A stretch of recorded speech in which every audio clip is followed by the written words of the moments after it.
Hello everyone. This tutorial is about the first line defense or the primary line defense, which is a mechanism followed by our body to prevent the entry of pathogens or microbes to the inside of my body.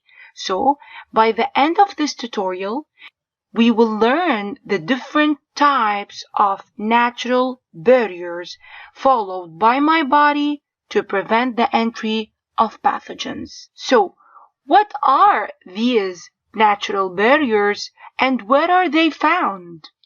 The first natural barrier is the skin. The skin covers the body and prevents the entry of pathogen by having a specific skin flora of healthy microorganisms that fight any pathogen trying to enter. Moreover, the skin also has sebum, which is an oily substance that inhibits the growth of pathogen.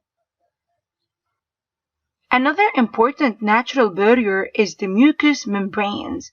Mucous membranes surround many of the body tracts, including the airways of the gas exchange system. They secrete sticky mucus, which traps microorganisms. Moreover, this mucous membrane contains a lysozyme enzyme.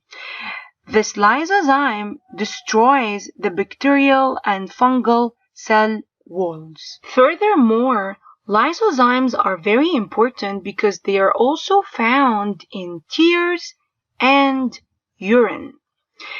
Tears and urine contain lysozymes which destroy the growth of any bacterial or fungal infection. It is important to mention that in addition to the lysozymes, the urine also has a very high acidity, which prevents further growth of pathogens. This is a type of a defense mechanism found in the urine. Also, the stomach, which is a part of the digestive tract, contains a normal flora of healthy microorganisms and a high acidity which fight any growth of pathogen.